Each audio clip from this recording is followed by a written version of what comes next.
So yan mga ka-Promdi, ngayon nga po ay magtatanim naman po tayo ng talong dahil talagang napakaganda po na tayo po ay may mga tanim na gulay. Lalo alam po natin ang gulay ay talagang napakaganda po sa ating kalusugan ngayon po kasi talagang napakarami na ng iba't ibang mga kainan.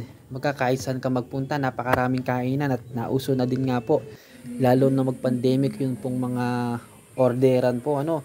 Kaya napakahalaga din po na hindi lahat ng ating kinakain lagi pong kumbaga yung mga fast food. Mas maganda rin po na kahit papaano po tayo ay kumain po ng gulay. Mas maganda nga kung madalas na panahon gulay ang ating kakainin. So ito po after po nating mapatik po, nang ginawa po natin dito, nagbutas po tayo ng mga pagtataniman po ng atin pong punlang talong. Yan, gumamit po tayo ng ipa ng palay, nasunog, no?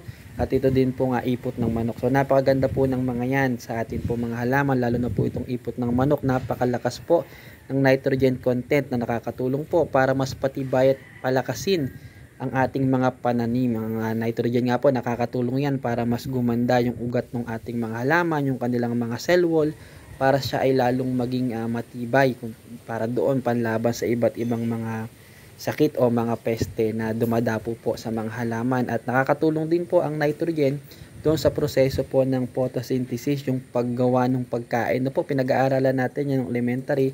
Sa pamagitan po ng sikat ng araw, nakakagawa ng pagkain yung pong mga halaman. So, malaking part po niyan yung pong nitrogen, po, yung nitrogen content po na nakukuha po sa ipot ng manok.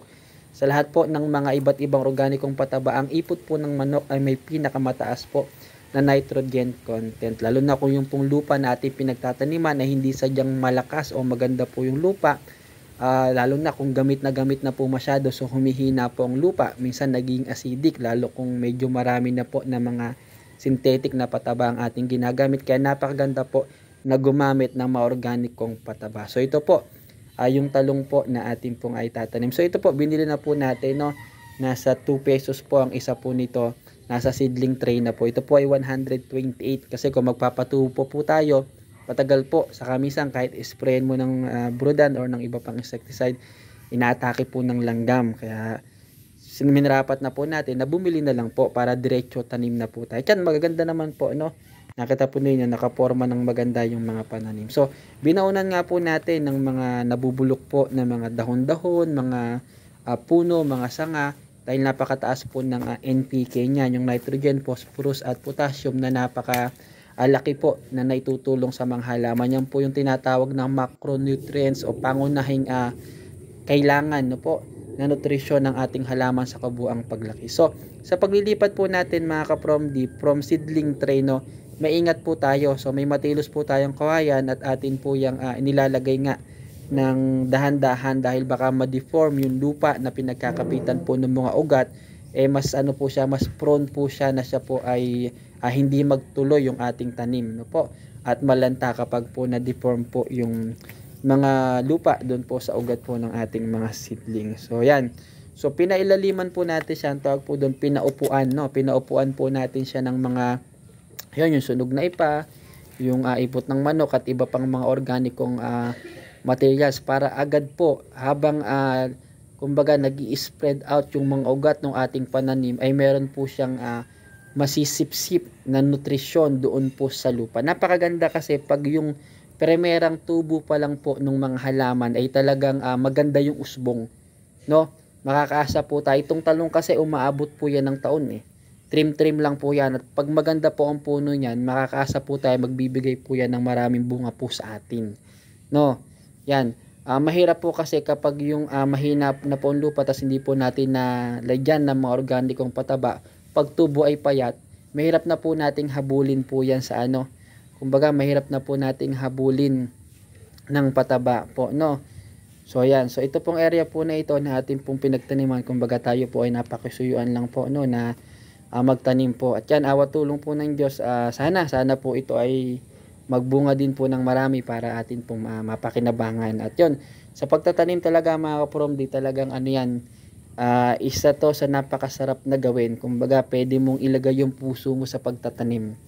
Kumbaga itanim mo ng may pag-ibig, talagang mahalin mo yung tanim mo at ibabalik sa iyo yan ng Diyos. Kumbaga makakaasa ka sa tulong ng Diyos na magiging maganda ang mga bunga basta alagaan mo mabuti sa lahat naman ng bagay nating ginagawa. Pag ginawa mo sa pag-ibig, syempre lalo may tagubilin sa Diyos, asahan natin ang resulta po niyan ay mabuti rin.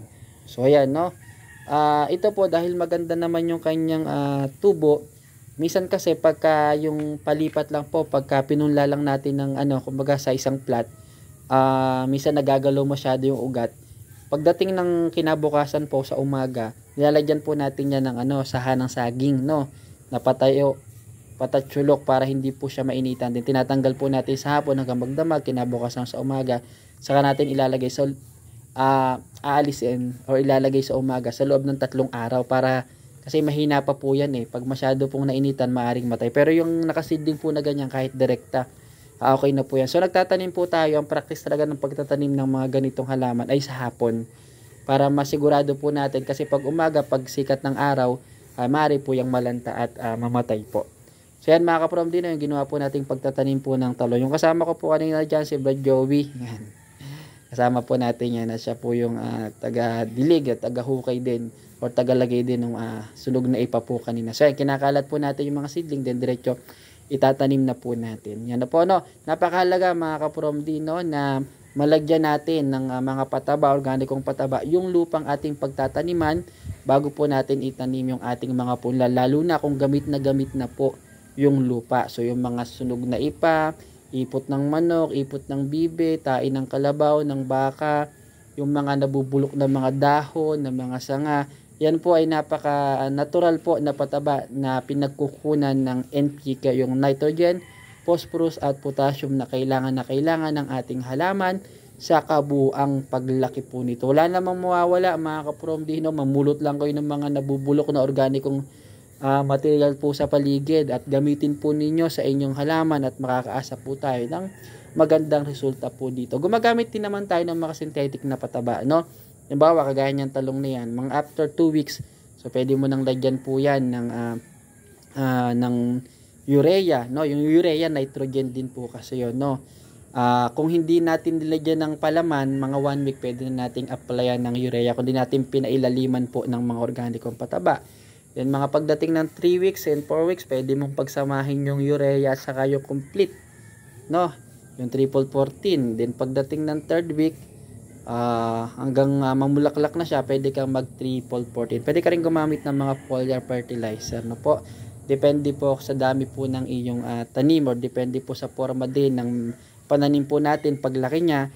Meron kasi pag talagang malusog na malusog, natural naman na napakagandang mamulaklak at napakagandang mamunga. So hanggang dyan mga kaprom dino, so yung ginawa po nating pagtatanim nito pong talong. Wait lang po, ipakita po natin yung part naman na natanim na po natin, ito pong part na ito.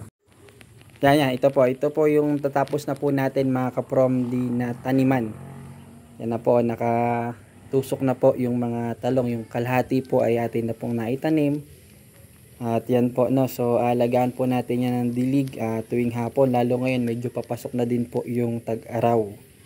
So dahil yan, maganda po yung ating nabiling seedling. At may awa po ang Diyos, ito po ay magbunga at ating pong mapakinabangan.